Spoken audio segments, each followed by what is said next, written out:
வேலை தூக்கிட்டு போறவர்கள் எல்லாம் பிஜேபிக்கு இணக்கமானவர்களாகவும் பிஜேபி பின்னணியில் இருக்கிறவர்களாகவும் இருக்கிறார்கள் ஒரு செய்தி. இன்னொன்னு, எம்ஜிஆருக்கு ஆட்சிக்கு எதிராக செயல்பட்டது அவருக்கு ஒரு பெரிய கலக்கத்தை, கடைசி வரையில் ஒரு மனநடுக்கத்தை கொடுத்தது இந்த வேல். முருகன் களத்துல இறங்கின உடனே வேல் யாத்திரைன்னு ஒன்று தூக்கிட்டு போனாரு. அதுக்கு முன்னாடியே நான் தான் வேலை தூக்கிட்டு போனேன், நான் RSSக்கே அப்பேன் அப்படின்னு சொல்லி பேசக்கூடிய சீமானும் வேலை தூக்கிட்டு தான் போனாரு. அப்ப தமிழ்நாட்டில் இருக்கக்கூடிய இந்த இந்து போலாரிசேஷனை தன் பக்கம் இழுப்பதற்கு வேலுங்கிறது ஒரு அடையாளமா இருக்கு, சரிங்களா? அதனால இவரும் அண்ணாவுக்கும் எம்ஜிஆருக்கும் புலியும் தொடர்பில்லாத அரசியல் அடிப்படை அறிவு, அந்த ஞானம் கூட அற்றவர் தான் இந்த விஜய். அதைத்தான் இன்னைக்கு பேச்சே காட்டுது. மதுரையில் வந்த கூட்டம் கூட வந்துட்டு அவர் நடந்து முடிஞ்சு மேலே ஏறிட்டு பேச ஆரம்பிக்கிறாரு, எல்லாரும் கிளம்பி போயிட்டாங்க. அதோட பொருள் என்ன? நான் கடவுளை பார்க்க வந்தாங்க, நீங்க ஏடுகொண்டல வார்டுன்னு சொல்லி 3 நாளா காலையில இருந்து திவ்ய தரிசனத்துக்காக காத்து கிடப்பாங்க. சாமியை பார்த்துட்டு இப்படி கும்பிட்ட உடனே கிளம்பிடுவோம். அதுக்கு மேல அவனுக்கு அங்க வேலை கிடையாது. திரைப்படத்துல கூட ஒரு மெசேஜ் இருக்கும். விஜய் பேசுகிற பேசில் என்ன மெசேஜ் இருக்குது? 1 வருஷத்துக்கு மேல ஆகுது உங்களுடைய கட்சி ஆரம்பிக்குது. என்ன நடந்திருக்கு? பாஜகவினுடைய ஒடுக்குமுறைகளை குறித்து என்ன பண்றாரு நரேந்திர தாமோதாஸ் மோடிஜி, பிளீஸ் நீட்டை மட்டும் லைட்டா பார்த்து பட்டி டிங்கரிங் பார்த்து விட்டுருங்க அப்படின்னா, அப்படி அவ்வளவு, அதாவது வேண்டுகோள்களை விதைத்து பெறுகிற அளவிற்கா மோடியினுடைய ஆட்சி நடந்துட்டு இருக்கு. முட்டணும் சார். சொல்றாரு, சேர தூக்காத, கீழே போடு, மரத்துல ஏறாத, மேல ஏறாத, உட்காரு உட்காரு. 2ஆம் கிளாஸ் பசங்களுக்கு சொல்லுவாங்க. அந்த அளவுக்கு கூட இல்லாத, அதாவது மென்டலி மெச்சூர்ட் ஆகாத ஒரு கூட்டங்க. Road show போகக்கூடாதுன்றாங்க. குறிப்பாக விஜய் அவர்கள் ஏர்போர்ட்லேருந்து அந்த பிரச்சார மேடைக்கு போகிற வரைக்கும் ஏன் வேனை விட்டு வெளியே வரக்கூடாது, காரை விட்டு வெளியே வரக்கூடாதுன்னு தடைகள்லாம் போடப்படும். விஜய்க்கு நாளைக்கு ஒன்றும் இல்லைங்க, எந்தெந்த இடத்துல எல்லாம் அனுமதி கொடுக்க மாட்டாங்களோ அந்த இடத்துல அனுமதி கேட்கறது. சத்திரம் பஸ் ஸ்டாண்ட்ல இருந்து அனுமதி கொடு, இந்த இடத்துல அனுமதி கொடு, சந்தையில கூட்டம் கூடுகிற சந்தை பகுதியில் எனக்கு அனுமதி கொடுன்னு கேட்கறதுங்கிறது. இப்படி கேட்பதனாலேயே அனுமதி கிடைக்காது, அதையே ஒரு பிரச்சாரமா மாத்திக்கலாங்கிற திட்டத்தோடு கேட்குறீங்க. நீங்க என்ன பேசுனீங்க அப்படிங்கிற பேப்பர் வெளியில வந்துச்சு. அந்த பேப்பர்ல முதற்கொண்டு இப்போது கையே உயர்த்தவும், இப்போ கத்தி பேசணும் அப்படின்னு பிராக்கெட்ல முதற்கொண்டு குறிச்சு கொடுத்து பேசப்படுங்க. அதாவது ஸ்கிரிப்டுங்க. மதுரை மாநாட்டில் கிடந்த தண்ணி பாட்டில் இன்னி பாட்டில் சேரு முதற்கொண்டு எல்லாத்தையும் தலையில வச்சுட்டு தூக்கிட்டு போறாங்க. சேரை வாடகைக்கு கொடுத்தவர் புலம்புறாரு, இப்படி ஒரு பைத்தியக்கார கூட்டத்தை நான் பார்த்ததே கிடையாது, இவனெல்லாம் மனுஷனே கிடையாதுன்னு சொல்லி கெட்ட வார்த்தை சொல்லி திட்டுறாரு. இத்தனை தலைவர்கள் 5 பேர், அஞ்சலையம்மா, வேலு நாச்சியார், இவர்கள்லாம் யாருன்னு உங்களுக்கு தெரியுமா? என்னென்ன பண்ணிருக்காங்கன்னு தெரியுமா? அதை பத்தி பேசுவதற்கு முடியுமா? தெரியாம கொள்கை தலைவர் வச்சிருக்காங்க. அதுதான் சொல்றேன். நீர்த்திரை நேயர்களுக்கு வணக்கம். இன்று நம்மோடு இணைந்திருப்பவர் ஊடகவியலாளர் திரு சுமன் கவி அவர்கள். சார் வணக்கம். சார் வணக்கங்க. சார், தமிழக வெற்றி கழகத்துடைய தலைவர் விஜய் அவர்கள் தேர்தலுக்கான முதல் சுற்றுப்பயணத்தை இன்னைக்கு திருச்சியில தொடங்கி வச்சிருக்காரு. சார், எப்படி பாக்குறீங்க? அது 23 நிபந்தனைகள் கொடுக்கப்பட்டு அவர் எந்த இடத்திலிருந்து ஆரம்பிப்பதுங்கிறதுல கூட நிறைய பிரச்சனைகள் நடந்தது. அதை எப்படி இவங்க டீல் பண்ணாங்க அப்படின்னு சொன்னா, இது எங்களுக்கு அனுமதி மறுக்கிறது, திமுக அரசு எங்களுடைய வளர்ச்சியை பார்த்து அதை தடுக்க நினைக்கிறது அப்படின்னு அதை ப்ரொபகேண்டா பண்ணாங்க. நீங்கள் இதை எப்படி ஒப்பிட்டு பார்க்கணும்னா, ஒரு மிகப்பெரிய கூட்டத்தை கூட்டுறோம், ஒரு பிரச்சார பயணத்தை தொடங்குறோம், அதுக்குள்ளே அவசரமாக போகிற ஒரு ஆம்புலன்ஸ் வருது. அந்த ஆம்புலன்ஸ் வந்த உடனே என்னையை தேடித்தான் நீங்கள் ஆம்புலன்ஸ் அனுப்புறீங்க அப்படின்னு எடப்பாடி பழனிசாமி எப்படி அரசை நோக்கி தனக்கு ஒரு முக்கியத்துவம் இருக்கிறது, அந்த முக்கியத்துவத்தை கெடுக்கிற வேலையை அரசே இருந்து செய்கிறது அப்படின்னு எப்படி ஒரு கதையை கட்டுறாரோ, அதே மாதிரி அவராவது எதேச்சியா வந்த ஆம்புலன்ஸை தன் தேவைக்கு பயன்படுத்திக்கிட்டாரு. விஜய் என்ன பண்றாரு அப்படின்னு பார்த்தீங்கன்னா, விஜய் அல்லது விஜய் சுற்றி இருக்கக்கூடிய இந்த அரசியல் வியூக வகுப்பாளர்கள் என்ன பண்றாங்கன்னா, ஒரு நாளை ஃபிக்ஸ் பண்றது, அந்த நாளில் ஒரு குறிப்பிட்ட இடத்த சொல்றது, இந்த இடத்துல எனக்கு அனுமதி கொடுங்க அப்படின்னு கேட்கறது. அந்த இடம் பார்த்தீங்கன்னா மிக மக்கள் நெருக்கம் நிறைந்த பகுதியாக இருக்கும். நீங்கள் திருச்சியில் சத்திரம் பஸ் ஸ்டாண்டில் கேட்குறாங்க, அந்த இடம் இடமும் குறுகிய இடமா தான் இருக்கும். அது மட்டும் இல்லை, மிக அதிகமான மக்கள் போக்குவரத்து நெரிசல் நிறைந்த இடமா இருக்கும். சும்மாவே விஜயினுடைய ரசிகர்கள் வந்தார்கள்னா என்னென்ன பண்ணுவாங்க அப்படிங்கிறத நமக்கு பல உதாரணங்கள் உண்டு. நீங்கள் கோவையில் அவர் விமான நிலையத்துக்கு வந்தபோது என்ன நடந்துச்சு, இங்கே ஆர்ப்பாட்டம் பண்ணுவதற்கு சென்னையில் நின்ற போது அவர்கள் வந்துட்டு போன இடம் எப்படி இருந்துச்சு, அதுக்கப்புறம் மதுரை மாநாட்டில் என்னென்ன மாதிரி எல்லாம் நடந்துச்சு அப்படிங்கிறது நம்ம எல்லோருக்கும் தெரியும். அப்ப இத்தனை பிரச்சனைகள் இருக்கும்போது இவர்களுக்கு அனுமதி கொடுக்கறதுங்கிறது ஈஸியான ஒரு விஷயம் கிடையாது. நீங்க அவங்க இப்பதான் அப்படி இருக்காங்க, விஜய் வந்து கட்சி ஆரம்பித்ததற்கு பிறகுதான் விஜய் ரசிகர்கள் இப்படி ஆயிட்டாங்க, அப்படி கிடையாது. அவர்களை பொறுத்தவரையிலும் ஒரு அன்ஆர்கனைஸ்டு ஒரு கூட்டம், ஒரு மாப். அவர்களுடைய உளவியலே வந்து ஒரு வகையான ஒரு தங்களுடைய ஆதர்ச புருஷனை ஒரு கடவுளை காண்டுட்ட மாதிரியான ஒரு எழுச்சி. அதுல அவர்களுக்கு எந்த பொலிட்டிக்கல் நோக்கமும் கிடையாது. அதாவது விஜயை பார்த்து விட வேண்டும் அப்படிங்கிற அந்த நோக்கத்துக்காக எதை செய்வதற்கும் தயாராக இருப்பவர்கள். நீங்க அதனாலதான் பாத்தீங்கன்னா கோயம்புத்தூர்ல அவர் வந்து ரோட் ஷோ வரும்போது மரத்திலிருந்து தவறும் வேற எந்த தலைவருக்காவது இப்படி பார்க்க முடியுமா? இதை நீங்க வந்து வெறுமனே என்ன நினைக்கிறாங்க அப்படின்னா, எவ்வளவு கூட்டம் வருது பாருங்க, எந்தவித நிபந்தனையும் இல்லாம, காசு கொடுக்காம, எதுவும் பண்ணாம இவ்வளவு பெரிய கூட்டம் வருது அப்படின்னா அவருக்கு ஒரு பாப்புலாரிட்டி இருக்கு இல்லையா அப்படின்னு கேட்டீங்கன்னா, ஆமா. அந்த பாப்புலாரிட்டி எப்படிப்பட்டது? அது ஒரு அரசியல் வயப்பட்ட பாப்புலாரிட்டியா அப்படின்னு கேட்டீங்கன்னா கிடையாது. அது எப்படி வருது அப்படின்னா, இந்த ஒரு உச்சபட்ச நடிகர் அவர் நான் இன்னைக்கு பாத்திர போறேன் அப்படிங்கிறதுக்காக வருகிற கூட்டம். இது சுற்றுப்பயணம் மேற்கொண்டிருக்கக்கூடிய விஜய் அவர்களுக்கு வந்து கையில வந்து வேல் கொடுத்துருக்காங்க சார், அதை எப்படி பாக்குறீங்க? அதாவது வேலை தூக்கிட்டு போனா தான் வந்து இது வந்து ஒரு அக்மார்க் அடையாளம் மாதிரி ஆகிப்போச்சு. பாஜகவின் ஆசீர்வாதத்தோடு யாரெல்லாம் களத்தில் இறங்குறாங்களோ, நீங்க முருகன் களத்தில் இறங்கின உடனே வேல் யாத்திரைன்னு ஒன்று தூக்கிட்டு போனாரு. அதுக்கு முன்னிட்டியே நான் தான் வேலை தூக்கிட்டு போனேன், நான் வந்து ஆர்எஸ்எஸ்க்கே அப்பேன் அப்படின்னு சொல்லி பேசக்கூடிய சீமானும் வேலை தூக்கிட்டு தான் போனாரு. அப்போ தமிழ்நாட்டில் இருக்கக்கூடிய இந்த இந்து போலாரிசேஷனை தன் பக்கம் இழுப்பதற்கு வேலுங்கிறது ஒரு அடையாளமா இருக்குது, சரிங்களா? அதனால இவர் வந்து வேலை இவரும் தன் பக்கம் இழுத்து கொண்டு தானும், அதாவது வேல் இவருக்கு கொடுத்துருக்காங்க, அதை எடுத்துட்டு போறாரு. இது வந்து ஒரு செட்டப் தானேங்க, உங்களுக்கு தெரியாதா? இன்னைக்கு வந்து பயணம் போறாரு அப்படின்னு சொன்னா முன்கூட்டியே ஒருத்தர் வேலை வாங்கி வச்சுட்டோ இல்லை ரெடி பண்ணிட்டோ வச்சிருப்பாங்க, கொண்டு போய் கொடுக்குறாரு. இப்படித்தான் அது நடக்குது. ஆனா வேலை தூக்கிட்டு போறவர்கள் எல்லாம் பிஜேபிக்கு இணக்கமானவர்களாகவும் பிஜேபி பின்னணியில் இருக்கிறவர்களாகவும் இருக்கிறார்கள்ங்கிறது ஒரு செய்தி. இன்னொன்று, வேல்ங்கிறது முருகனுடைய அடையாளம். நாளைக்கு இந்த இந்து போலாரிசேஷன் கிடைக்குங்கிறது ஒரு பகுதியா இருந்தாலும் வேலால நஷ்டப்பட்ட அரசியல்வாதியும் உண்டு. நீங்க வைரவேல் பத்தி 80களில் திருச்செந்தூர்ல ஒரு வைரவேல் வந்து காணிக்கையா விழுது, கோயிலில் காணிக்கையா செலுத்துறாங்க. அதை வந்து அங்க இருக்கக்கூடிய அதிமுக எம்எல்ஏ அதை கையகப்படுத்துறதுக்கு முயற்சி பண்றாரு. அதுல ஒரு நபர், அதாவது ஒரு அந்த நகை கணக்கீடு செய்யக்கூடிய ஒரு அதிகாரி அதை தடுக்கிறார். இவங்க அவரை தீர்த்து கட்டிடுறாங்க. அது ஒரு பெரிய இஷ்யூ ஆயிடுது. அதை எம்ஜிஆருக்கு எதிராக மதுரையிலிருந்து திருச்செந்தூர் வரை நடைபயணம் மேற்கொண்டார். 82ல் கலைஞர் நடைபயணம் மேற்கொண்டு தமிழ்நாடு முழுவதும் மிகப்பெரிய பரபரப்பு, பெரிய கமிஷனே வச்சு இந்த வைரவேல் திருட்டுல எம்ஜிஆர் அரசுக்கு மிகப்பெரிய கெட்ட பேர். அதுலேயும் குறிப்பாக வந்து அன்னைக்கு அறநிலைத்துறை அமைச்சராக இருந்த ஆர்.எம். வீரப்பன் வந்து இதில் இந்த வைரவேல் அவர் கைக்கு தான் போய் சேர்ந்துருச்சு, அதுக்காகத்தான் இந்த எம்எல்ஏ அவர் வந்து வேலை செஞ்சாரு அப்படின்னு சொல்லி, ஆதித்தன் ஒருத்தர் அங்கே வேலை செஞ்சாருன்னு சொல்லி குற்றச்சாட்டுகள் வந்து அந்த விசாரணை கமிஷன்ல கூட வைரவேல் திருடப்பட்டிருக்கிறது, முறைகேடாக தான் நடந்திருக்குன்னு சொல்லி வந்துருச்சு. யாருன்னு இப்போ சொல்ல முடியாத அளவுக்கு திக்குமுக்காடி போய் கடைசியில் அது ஆட்சிக்கே உலை வைத்தது தான் வேலு. அதனால ஆட்சிக்கு உதவும்னு சொல்லி வேலை தூக்குகிறார்கள் இவர்கள். எம்ஜிஆருக்கு ஆட்சிக்கு எதிராக செயல்பட்டது, அவருக்கு ஒரு பெரிய கலக்கத்தை, கடைசி வரையில் ஒரு மனநடுக்கத்தை கொடுத்தது இந்த வேலுங்கிறத நாம புரிஞ்சுக்கணும். ஓகே, குறிப்பாக சுற்றுப்பயணத்தில் என்ன சொல்றாரு அப்படின்னா, அந்த உரையில வந்து மிக முக்கியமா திருச்சி அப்படிங்கிறது எம்ஜிஆர் அவர்கள் முதல் மாநாடு நடத்திய இடம் திருச்சி, அறிஞர் அண்ணா அவர்கள் அரசியல் களமாற நினைச்ச இடம் திருச்சி, அண்ணாவும் பெரியாரும் எம்ஜிஆரும் நேசித்த மண்ணு வந்து திருச்சின்னு சொல்லி பேசியிருக்காரு. இப்போ வேலுக்குள்ள ஒரு சென்டிமெண்ட் இருந்ததை நான் சொன்னேன். சென்டிமெண்ட் எனக்கு கிடையாது, நான் ஒரு பகுத்தறிவுவாதி. ஆனாலும் வேலுக்குள்ள ஒரு சென்டிமெண்ட் இருக்குங்கிறத சொன்னேன். அதே மாதிரி விஜய்க்கு ஒரு சென்டிமெண்ட் இருக்குது.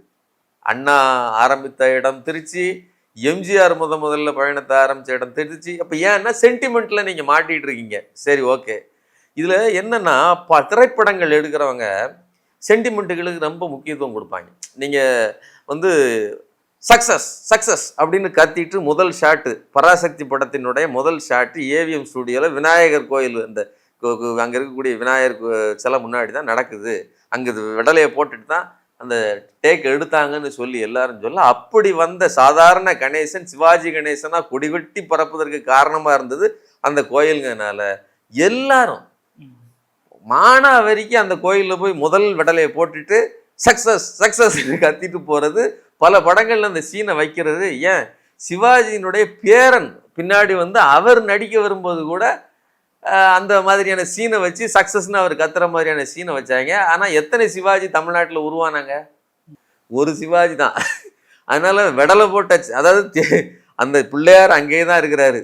தேங்காய் எத்தனை தேங்காய்னாலும் நீங்கள் உடச்சிக்கலாம், எத்தனை முறைனாலும் சக்ஸஸ்ன்னு சென்டிமெண்ட்டாக கத்திக்கலாம். ஆனால் சிவாஜி ஒருவர் தான். அதே மாதிரி திருச்சியிலிருந்து ஆரம்பிச்சாருங்கிறதுக்காக எம்ஜிஆராக இருந்ததற்கு அவருக்கு ஒரு பொட்டன்ஷியல் இருந்துச்சு.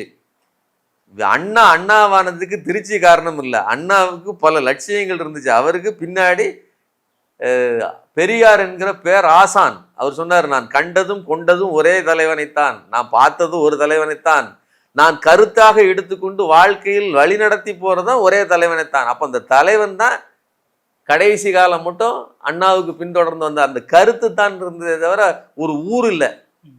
கணக்குப்படி பார்த்தீங்கன்னா சொந்த ஊர் காஞ்சிபுரத்தில் ஒரு தோக்கடிச்சாங்க. காங்கிரஸ் திட்டம் போட்டு அங்கே முதலில் பணப்பட்டுவாடா செய்யப்பட்டது. அதுவும் இன்னைக்கு கரைபடாத கடத்துக்கு சொந்தக்காரன்னு சொல்ற காமராஜர் நிர்வாகத்தின் கீழ்தான் காங்கிரஸார் அண்ணாவை வெற்றி பெற செய்யாமல் இருப்பதற்காக பணம் கொடுக்கப்பட்டு தோற்கடிக்கப்பட்டார் அண்ணா. இதெல்லாம் வந்து வரலாறு. அதனால சொந்த ஊர்ல ஜெயிப்பாங்க அங்க இதெல்லாம் வந்து ஒரு கற்பனை. அதனால ஒரு ஊரை வைத்து கொண்டு, அப்பதான் சொல்றேன் இல்லையா, சனிக்கிழமை படத்தை ரிலீஸ் பண்ணா கூட்டம் நிறைய வரும். சென்டிமெண்ட், படத்துக்கு சென்டிமெண்ட் ரொம்ப ரொம்ப முக்கியம். இந்த கோயில்ல விடலை போட்டு ஆரம்பிச்சோம்னா படம் ஓஹோன்னு ஓடும், இவர் இசையமைத்தா போதும் அப்படின்னு ஒரு சென்டிமெண்ட் இருக்கும். அப்படி பல சென்டிமெண்ட்டுகள் திரைப்பட துறையில் உண்டு. அப்படிப்பட்ட சென்டிமெண்ட்டுகள்ல ஒன்னா இவர் இதை சொல்றாரு. ஆனா அண்ணாவுக்கும் எம்ஜிஆருக்கும் துளியும் தொடர்பில்லாத அரசியல் அடிப்படை அந்த அறிவு, அந்த ஞானம் கூட அற்றவர் தான் இந்த விஜய். அதைத்தான் இன்னைக்கு பேச்சே காட்டுது. அவருடைய பேச்சு ஏற்கனவே என்னென்னலாம் பேசினாரோ, கடந்த மீட்டிங்ல என்னென்னலாம் பேசினாரோ அதையே தான் ரிப்பீட் பண்ணி கொள்கை எதிரி, பாசிசம், பாயாசம், இப்படி இந்த ரைமிங்கா என்னத்தையாவது இப்போ எழுதி வச்சுட்டு வந்திருப்பார் இல்லையா, அப்படிப்பட்ட பேச்சு தான் இன்னைக்கு அவர் பேசியிருப்பது. அதுல எக்ஸ்ட்ராவா என்ன சொல்லியிருக்காருன்னு சொன்னா இந்த கிட்னி திருட்டு பற்றி அவர் வந்து கேள்வி எழுப்பியிருக்காரு. ஆனா மோடி கிட்ட கேட்கிற அந்த நீட் ரத்து இதை குறித்தும் ஒரு வார்த்தையை கேட்டிருக்காப்புல.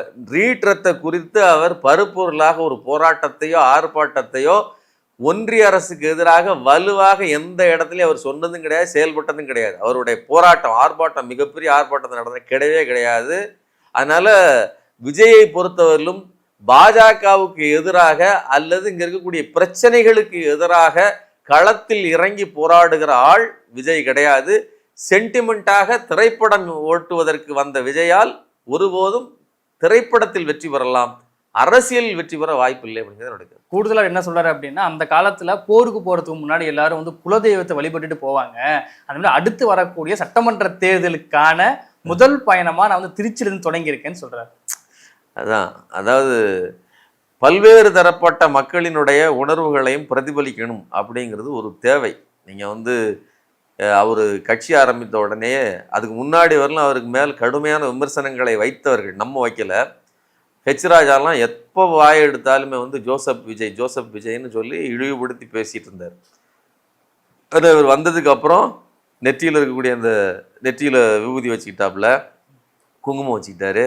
அதுக்கப்புறம் விஜய் அப்படிங்கிற பேருக்கு போல ஜேஎஸ்ன்னு போட்டுறாரா, அந்த மாதிரி சில விஷயங்களை எல்லாம் மாற்றி செய்தார். இப்போ வந்து எல்லாரையும் அரவணைத்து செல்வதற்காக இப்படிப்பட்ட ஒரு பழங்கதைகளை எல்லாம் சொல்லி இருக்கிறார் அப்படின்னு தான் பார்க்க முடியுது. தவிர இந்த சென்டிமெண்ட் எல்லா நேரத்திலையும் வேலை செய்யாது. உங்களுக்கு ஸ்டஃப் இருந்தா அது வேலை செய்யும். ஏன்னா நீங்க ஸ்டஃப்போட ஜெயிச்சிட்டீங்கன்னா அது சென்டிமெண்ட் செஞ்சுதுன்னு சொல்லிடலாம். ஆனால் சென்டிமெண்ட்டுக்கும் இதுக்கும் சம்மந்தம் இல்லை.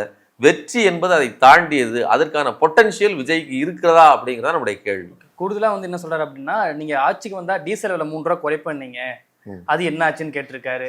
கூடுதலா அரசு வேலைகள்ல பெண்களுக்கு 40% இடஒதுக்கீடு, அது என்ன ஆச்சுன்னு கேட்டிருக்காரு சார். அதான் இப்போ அதாவது எழுதி கொடுக்கப்பட்ட அந்த கேள்விகளில் இப்போ மறுபடி அதாவது இப்போ அடுத்தடுத்த கேள்விகளை கேட்குறாரு. கேட்கட்டும், தப்பு கிடையாது. இவர் அதாவது இது நாள் வரையும் நாம் என்ன நினைச்சிட்டு இருந்தோம், என்ன சொல்லிட்டு இருந்தோம்னா, விஜய் வெளியிலே வரமாட்டேங்கிறாரு ஒரு விஷயத்தை குறித்து பேச மாட்டேங்கிறாரு அப்படிங்கிற குற்றச்சாட்டு இருந்தது. இப்பதான் பேச ஆரம்பித்திருக்கிறார். அதற்கான உரிய பதில்கள் எல்லாம், எதிர்வினைகள் எல்லாம் மாற்றப்படும். நீங்க அதுக்காக வந்து இந்த கிட்டத்தட்ட 500க்கும் மேற்பட்ட அறிக்கை, தேர்தல் அறிக்கையில இதெல்லாம் கொடுத்துருக்குது திமுக. அதுல பெரும்பகுதியை அவர்கள் சாதித்து காட்டியிருக்கிறார்கள். நீங்க வந்து பெண்களுக்கு கொடுக்குற உதவித்தொகையாக இருக்கட்டும், எத்தனையோ விதமான நன்மைகளை செய்திருக்கிறார்கள். இப்போதான் ஓசூர்ல முதலீட்டாளர்கள் மாநாடு நேற்று தான் நடந்துச்சு. அதுக்கப்புறம் 8ஆம் தேதி மீண்டும் கோவையில் முதலீட்டாளர்கள் மாநாடு நடக்குது. தொடர்ந்து ஒரு மிகப்பெரிய இலக்குகளை நிர்ணயித்து பயணிச்சிட்டு இருக்காரு முதலமைச்சர். இதுல நிறைவேற்றப்படாத சில குறைகள் இருக்கத்தான் செய்யும். அதுல இல்லவே இல்லை, அவர்கள் பக்காவா எல்லாம் பண்ணிட்டாங்கன்னு இல்லை. மிகப்பெரிய நெருக்கடிக்கு மத்தியில பாஜகங்கிற ஒரு மிகப்பெரிய நெருக்கடி இருக்கிற இந்த காலகட்டத்தில் அதையும் மீறி ப்ரொக்ரெசிவா செயல்படுகிற ஒரே மாநிலமாக தமிழ்நாடு இருக்கிறது. அந்த இடத்துல எப்படி செயல்படுகிறாருன்னு தான் நான் பார்க்கணுமே தவிர, விஜயை பொறுத்தவரையில் எதிர்த்து களம் காண வேண்டிய ஒரு நபர். அவர் அந்த குறையை அப்படித்தான் சொல்லுவார் அப்படிங்கிற. பெண்களுக்கு பல்வேறு விஷயங்கள் செய்து கொடுத்தாலும் குறிப்பா விஜய் அவர்கள் என்ன கேட்கிறாரு அப்படின்னா, 1000 ரூபாய் கொடுத்தா மட்டும் போதுமா, பெண்களுக்கு வந்து தமிழ்நாட்டில் பாதுகாப்பு இல்லைன்னு கேட்கிறாரு.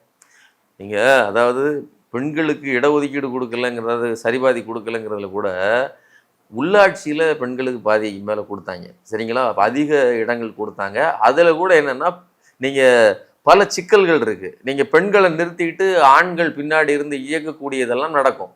ஆனால் அது எப்போ வந்து ஒளிஞ்சுவோம் அப்படின்னா, பல முறை மீண்டும் மீண்டும் பெண்கள் வந்து அதிகாரத்துக்கு வர வர ஆண்களின் தயவு தேவையில்லை.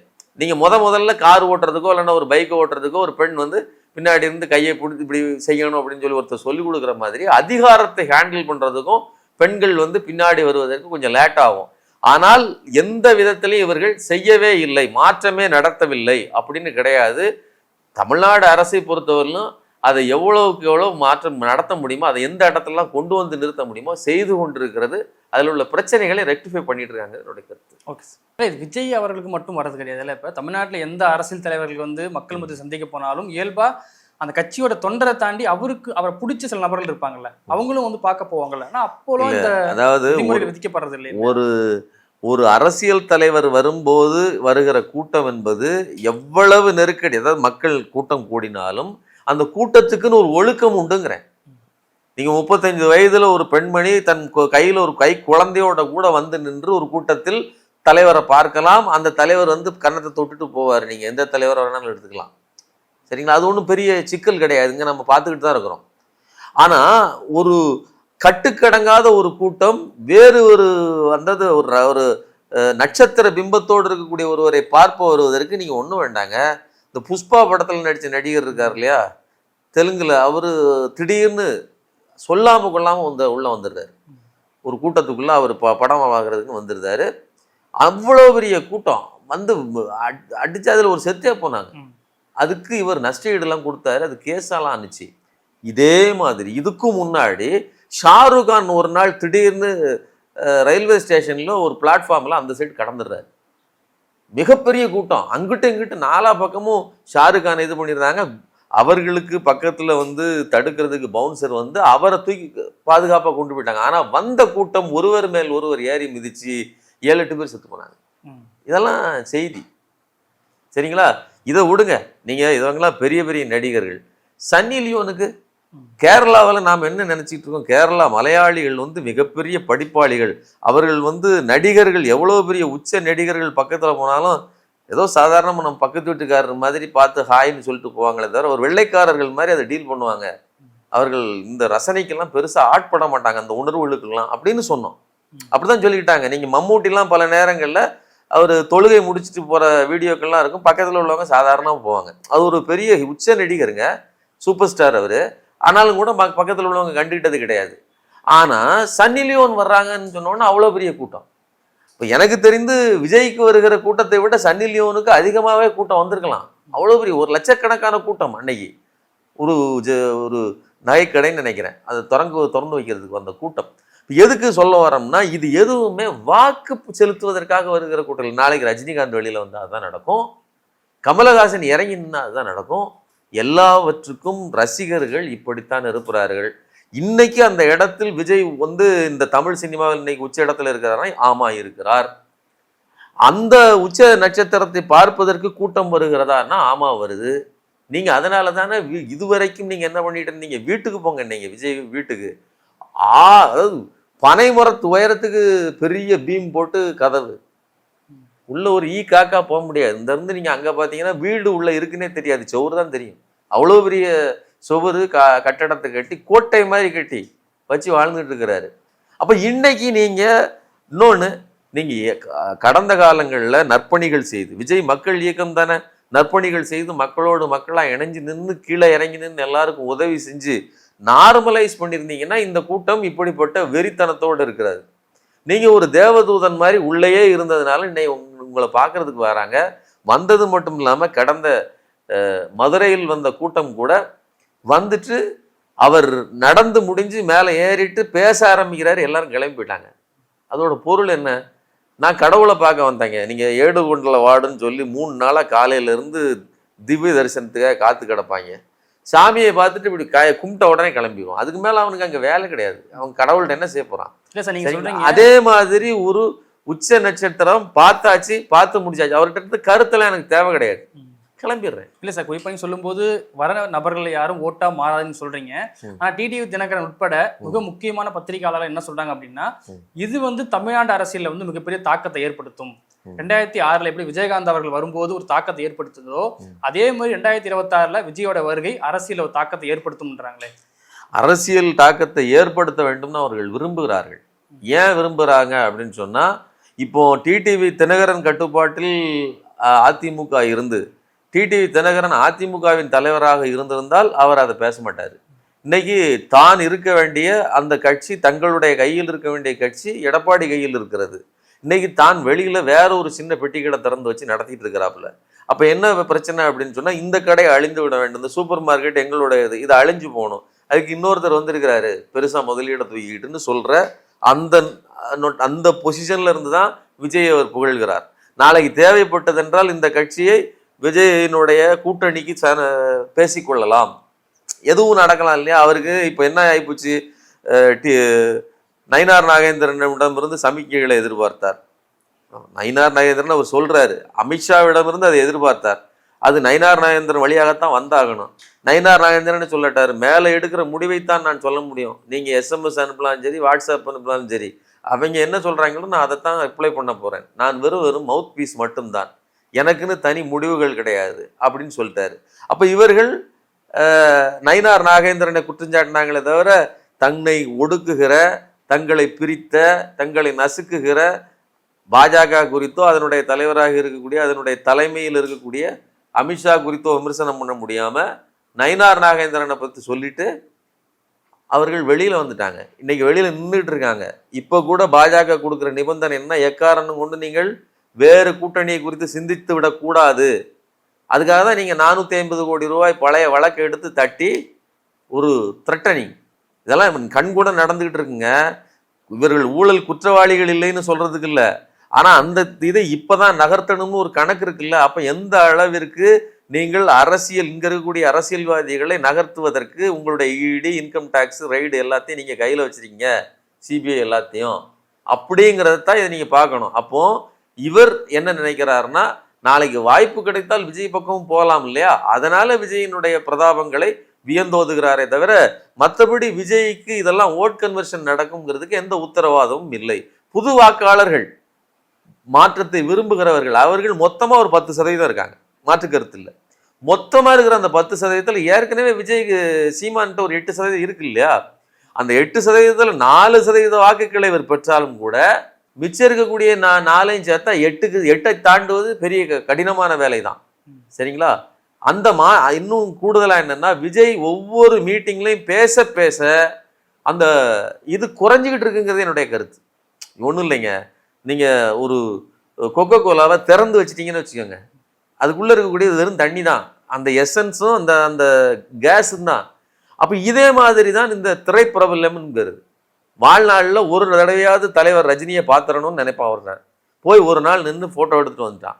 அடுத்த வருஷம் ஒரு கூட்டம் வருது, வாடா போய் நம்ம பார்த்துட்டு வரலாம்னு, நான் ஏற்கனவே தலைவரை பார்த்தேன், இனிமேல் தேவை கிடையாது. நீங்க சொன்னீங்க இப்ப ஒரு முறை தலைவரை கூட்டம் வரலாம் சார், இப்ப முதல் மாநாட்டுக்கும் அவ்வளவு கூட்டம், ரெண்டாவது மாநாட்டுக்கு அதை விட அதிகம் பல லட்சக்கணக்கான மக்கள் வந்தாங்க. இன்னைக்கு திருச்சிங்கிற ஒரு பகுதி மட்டும்தான். ஆனா இன்னைக்கு திருச்சியில பார்த்தா லட்சக்கணக்கான மக்கள் கூடியிருக்காங்க. இப்ப தொடர்ச்சியா வரக்கூடிய எண்ணிக்கை அதிகரிக்குது இல்லையா விஜய் அவர்களுக்கு? கரெக்ட். அதாவது என்னன்னா ஏற்கனவே பார்த்துட்டு ஒரு பேட்ச் போயிடுச்சு இல்லையா, அவர்கள் பார்த்து முடிச்சதுக்கு ஒரு ஷோ முடிஞ்சிருச்சுங்க, 2வது ஷோவுக்கு வராங்க, 3வது ஷோவுக்கு ஒருத்தர் வருவார். சில நேரங்களில் 3 ஷோவுக்கும் வருகிற ஒரு நபர் இருப்பார். மற்றபடி இவர்கள் ஷோ படம் பார்த்து பழக்கப்பட்டவர்கள், சரிங்களா? ஆனால் இந்த ஷோவில் பார்த்த இந்த படம் விஜய், நான் ஒப்பீட்டு அளவில் திரைப்படத்தில் கூட ஒரு மெசேஜ் இருக்கும். விஜய் பேசுகிற பேசில் என்ன மெசேஜ் இருக்குது? நான் என்ன கேட்குறேன், கொள்கை எதிரி, சித்தாந்த எதிரி அப்படின்னு சொல்கிறீங்க. சித்தாந்த எதிரிகள் செய்கிற அட்டகாசங்களை குறித்து என்னைக்காவது நீங்கள் ஒரு போர்க்குரலோடு நடந்திருக்கீங்களா? ஒரு வருஷத்துக்கு மேலே ஆகுது உங்களுடைய கட்சி ஆரம்பித்து. என்ன நடந்திருக்கு? பாஜகவினுடைய ஒடுக்குமுறைகளை குறித்து என்ன பண்ணுறாரு நரேந்திர தாமோதாஸ் மோடிஜி, ப்ளீஸ் அந்த நீட்டை மட்டும் லைட்டாக பார்த்து பட்டி டிங்கரிங் பார்த்து விட்டுருங்க அப்படின்னா, அப்படி அவ்வளவு, அதாவது வேண்டுகோள்களை விதைத்து பெறுகிற அளவிற்கா மோடியினுடைய ஆட்சி நடந்துட்டு இருக்கு. முட்டணும் சார், முட்டி உடைக்கணும், மோதி உடைக்கணும். மிகப்பெரிய போராட்டம் நடத்தினாங்க தமிழ்நாடு முழுவதும். விஜய் எத்தனை பேர் இறங்கி, விஜய் எவ்வளோ தடவை இறங்கி என்னென்ன பண்ணிட்டாரு? விஜய் வரமாட்டாரு, ஆசீர்வாதம் அளிப்பார். நீங்கள் அதாவது என்னன்னா, ஒரு அன்ஆர்கனைஸ்டு மாப் இருக்கு சார், அதை வச்சு வக்ஃபுக்கு எதிராக போராட்டம் நடத்துகிறோன்னு சொல்லி அதுவுமே ஒரு கூட்டத்தை காட்டிய ஒரு இதுதானே தவிர, தம்பிமார்கள் விவரம் தெரியாமல் அதுக்குள்ளே போய் இறங்கி நின்றுட்டு அடி வாங்கிட்டு வந்தாங்களே தவிர, மற்றபடி விஜய் அதில் என்ன செஞ்சாரு? விஜயின் பங்களிப்பு என்ன? தலைவர் சொல்லிதான் தலைவர் சொல்லுவாரு, அவர் சுவிட்ச் எழுத்துவாரு. அப்படின்னா என்ன அர்த்தம்னா, அப்போ அவர் வீட்டை விட்டு வெளியில் வருவதற்கு இன்னைக்கு வரலாம் என்ன பிரச்சனைன்னா, 23 நிபந்தனைகள் ஏன் போட வேண்டியிருக்குது? அது அரசு மேல் குற்றம் இல்லை. கேட்ட இடத்தை ஏன் கொடுக்கல? அது அரசு மேல் குற்றம் இல்லை. உங்களுடைய ரசிகர்கள் அன்ஆர்கனைஸ்டா இருக்காங்க, நீங்க சொல்றதே கேட்க மாட்டேங்கிறாங்க. குஷியானந்த் சொல்றாரு, சேர தூக்காத, கீழே போடு, மரத்துல ஏறாத, மேலே ஏறாத, உட்காரு உட்காரு. 2ஆம் கிளாஸ் பசங்களுக்கு சொல்லுவாங்க. 10 படிக்கிற பசங்க கூட கொஞ்சம் வர வர சரி வாத்தியார் வந்துட்டாருன்னு கொஞ்சம் அமைதியா இருப்பான். அந்த அளவுக்கு கூட இல்லாத, அதாவது மென்டலி மெச்சூர்ட் ஆகாத ஒரு கூட்டங்க. அவனுக்கு ஓட்டு. இன்னும் வேடிக்கை என்னன்னா, ஒரு பையன் பேசுறான் அந்த கூட்டத்துக்கு வந்தவனு, நான் எல்லாம் பேசினேன்டா, கடைசியில் உனக்கு நான் அண்ணனுக்கு தான் ஓட்டு போடுவேன் அப்படி இப்படின்னு சொன்னான், கடைசியில் உனக்கு ஓட்டு உண்டாடான்னு சொல்ல இல்லைன்னு சொல்றான்டான்னு சொல்லி ஒரு பையன் அங்கே, அதாவது அந்த கூட்டத்துக்கு வந்தவன் பேசுறான். இப்போ இதெல்லாம் கூட்டி கழிச்சு பார்க்க வேண்டியிருக்குது. குறிப்பா இப்ப மாநாடு நடந்தது மதுரையில, நீங்க சுற்றுப்பயணம் திருச்சி நடக்குது. இப்ப குறிப்பா தென் மாவட்டங்களை நோக்கி விஜய் அவர்கள் நகர்றாரோ தேர்தல் வாக்கு கவர்றதுக்காக?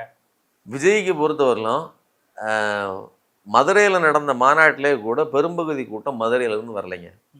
நல்லா புரிஞ்சுக்கணும்.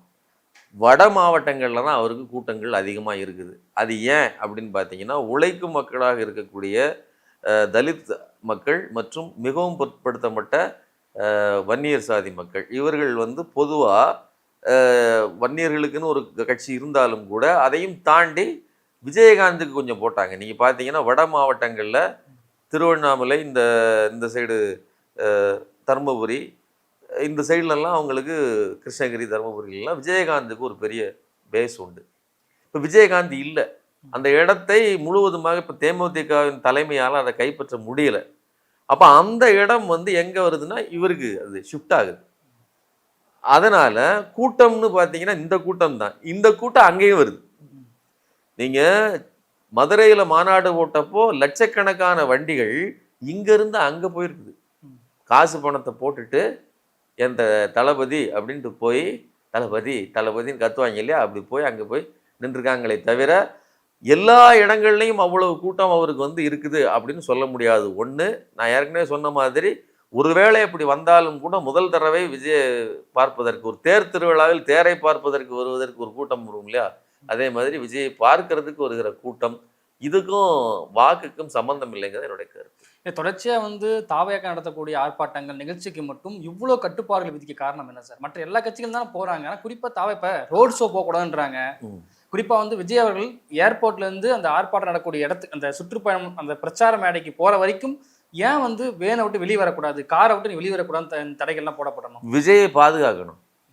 விஜய்க்கு நாளைக்கு ஒன்றும் இல்லைங்க, சின்னதாக ஏதாவது ஒரு சின்ன ஒரு கீரலோ ஏதோ ஒன்று நடந்துருச்சுன்னா யாரு மேலே குற்றம் சொல்வீங்க? அரசு மேலே தான் குற்றம் சொல்வீங்க.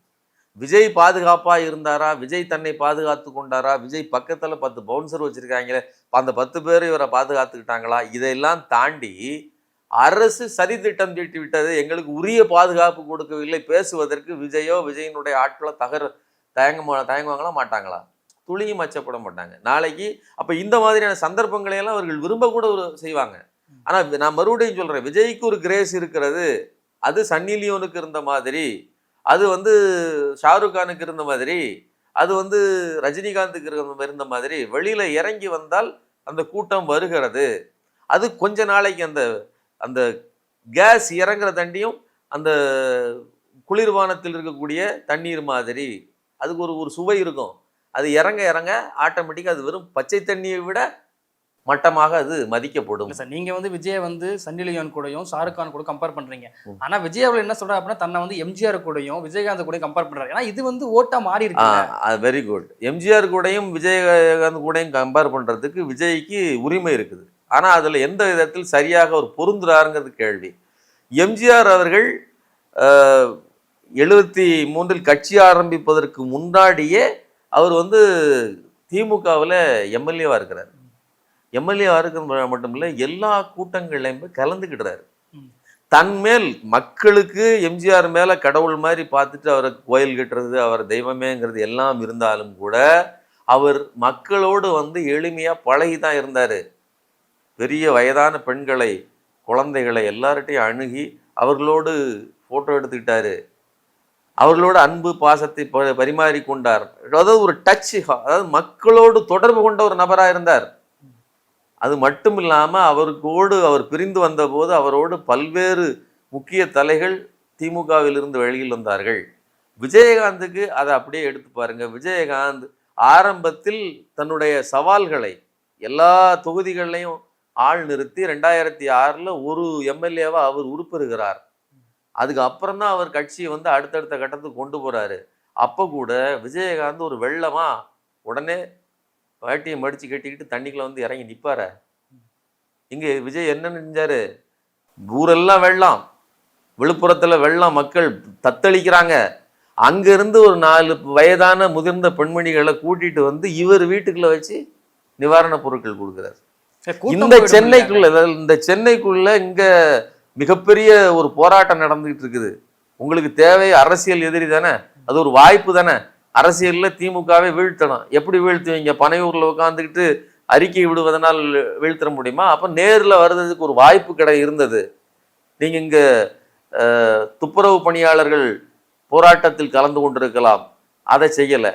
அதுக்கு பதிலாக அவர்களை கூப்பிட்டு நீங்க அங்க வர வச்சு பார்த்து அனுப்புறீங்க. இப்ப இதெல்லாம் எதுக்கு சொல்றேன், இதுல குறிப்பா என்னன்னா, இப்ப ஆல்ரெடி துப்புரவு பணியாளர்கள் பிளாட்ஃபார்ம்ல போராடினதுக்கே பொதுமக்கள் இடையூறு செய்யறாங்கன்னு சொல்லி வலுக்கட்டாயமா போலீஸ் அப்புறப்படுத்தினாங்க. ஒருவேளை விஜய் வந்திருந்தா கூட்டம் அதிகமாயிருக்கும். அதோட காரணமா வச்சு துப்புரவு பணியாளர் முன்னாடி அகற்றிருக்க முடியும்ல. ஒரு விஷயம், அதாவது இவர் வர்றதுனால அகற்ற போறாங்க போறது இல்லை, இவருக்கு அனுமதி வேணா கிடைக்காம மறுத்துருக்கலாம். அவர் வர்றாரு அப்படின்னு சொல்லியிருந்தா. நான் என்ன கேட்குறேன், இப்போ நீங்க என்ன பண்றீங்க, எந்தெந்த இடத்துல எல்லாம் அனுமதி கொடுக்க மாட்டாங்களோ அந்த இடத்துலலாம் அனுமதி கேட்கறது. சத்திரம் பஸ் ஸ்டாண்ட்ல இருந்து அனுமதி கொடு, இந்த இடத்துல அனுமதி கொடு, சந்தையில் கூட்டம் கூடுகிற சந்தை பகுதியில் எனக்கு அனுமதி கொடுன்னு கேட்கறதுங்கிறது, இந்த இப்படி கேட்பதனாலேயே அனுமதி கிடைக்காது, அதையே ஒரு பிரச்சாரமா மாத்திக்கலாங்கிற திட்டத்தோடு கேட்குறீங்க. அப்புறம் கொடுக்கலன்னு சொன்னோன்னு அவங்க ஒரு இடத்த ஒதுக்கி கொடுத்து இதுக்கு நாங்கள் அனுமதி கொடுக்குறோன்னு சொல்றாங்க. இப்போ எங்கேயும் கொடுக்காம போகலை, ஆனால் கொடுக்குறாங்க. நீங்க கேட்ட இடத்துல கொடுக்கல.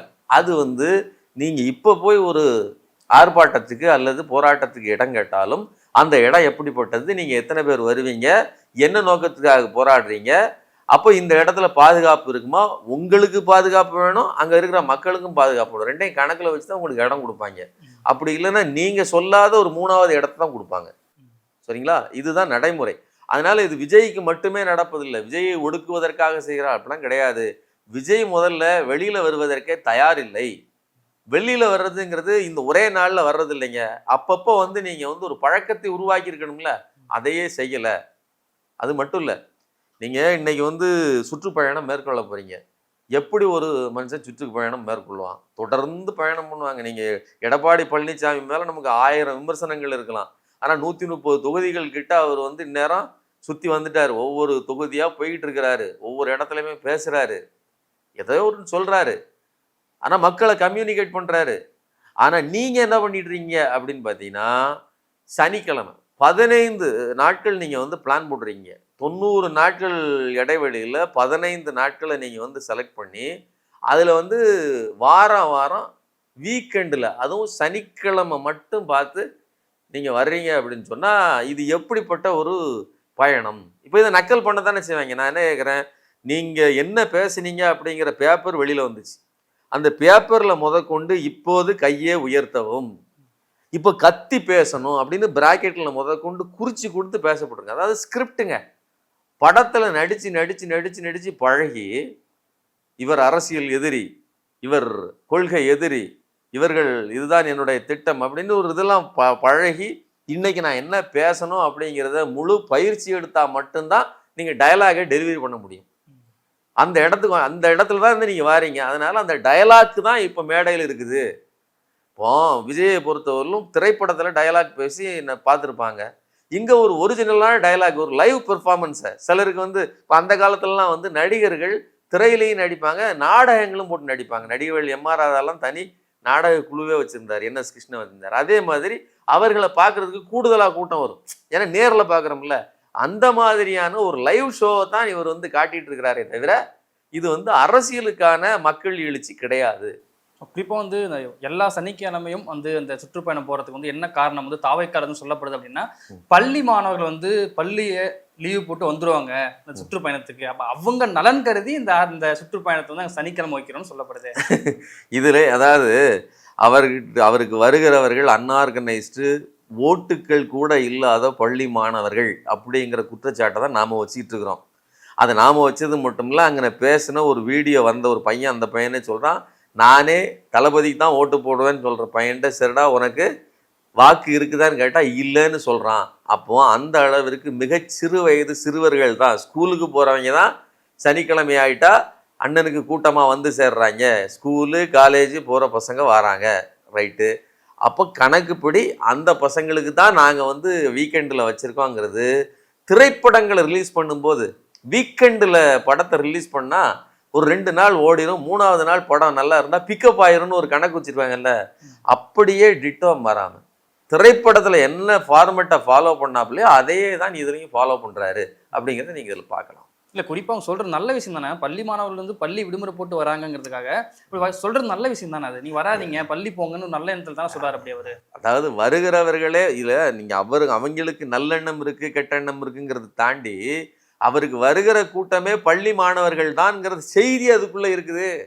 அவர்கள், நான் தான் சொல்கிறேன், இதுக்கு ஓட்டா கன்வெர்ட் ஆகாதுங்கிறதுக்கு நீங்கள் முதல்ல கேட்டிங்களா, அதுக்கான ஆதாரம் அவங்க வாயிலிருந்தே வந்திருக்குன்னு நான் சொல்கிறேன். ஓகே சார், இவ்வளோ நேரம் நிகழ்வில் கலந்து கொண்டு பல்வேறு கருத்துக்களை பகிர்ந்தமைக்கு நன்றி சார். நன்றி.